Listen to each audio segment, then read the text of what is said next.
বিজয় দিবসে স্কুলের সাংস্কৃতিক ও ক্রীড়া প্রতিযোগিতায় প্রথম হলো জয়। খুশিতে আত্মহারা শাকিব খান। ঢালিউডের সুপারস্টার শাকিব খান ও অভিনেত্রী অপু বিশ্বাসের একমাত্র সন্তান আব্রাহাম খান জয় বিজয় দিবস উপলক্ষে স্কুলের সাংস্কৃতিক ও ক্রীড়া প্রতিযোগিতায় প্রথম স্থান অর্জন করে সবার নজর কাড়লেন। জয়ের এই অর্জনে আনন্দে আত্মহারা হয়ে পড়েছেন বাবা শাকিব খান। বিজয় দিবসের বিশেষ অনুষ্ঠানে জয় তার স্কুলের পক্ষ থেকে সাংস্কৃতিক পর্বে গান আবৃত্তি পরিবেশন করে সেরা প্রতিযোগী হিসেবে নির্বাচিত হন। পাশাপাশি ক্রীড়া প্রতিযোগিতায় একটি বিশেষ বিভাগেও সাফল্য অর্জন করে জয়। ছেলের এমন সাফল্যে উচ্ছ্বাস প্রকাশ করে শাকিব বলেন, জয়ের প্রতিভা আমার গর্ব, ওর মধ্যে আমি অনেক সম্ভাবনা দেখি। আজ ওর এই অর্জন সত্যি আমার জন্য অনেক আনন্দের।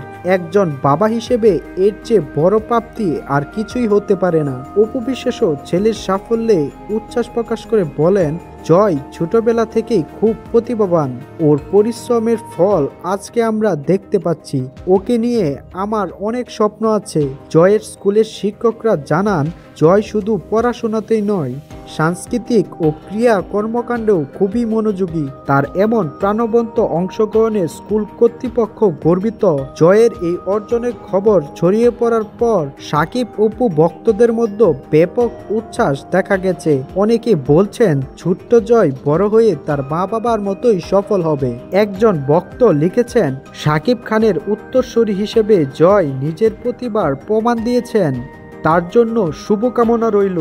বিজয় দিবসে স্কুলে জয়ের এই অসাধারণ সাফল্য তার মা বাবা এবং ভক্তদের মুখে হাসি ফুটিয়েছে। শাকিব খান ও অপু বিশ্বাসের সন্তানের এমন অর্জন ভবিষ্যতের জন্য ইতিবাচক ইঙ্গিত দিচ্ছে। তো দর্শক বন্ধুরা, আপনারা জয়ের এই পুরস্কার পাওয়ার বিষয়টি কেমন করে দেখছেন তা আমাদের কমেন্ট করে জানান, এবং আপনি যদি আমাদের চ্যানেলটিতে নতুন হয়ে থাকেন তাহলে অবশ্যই একটি লাইক এবং সাবস্ক্রাইব করুন।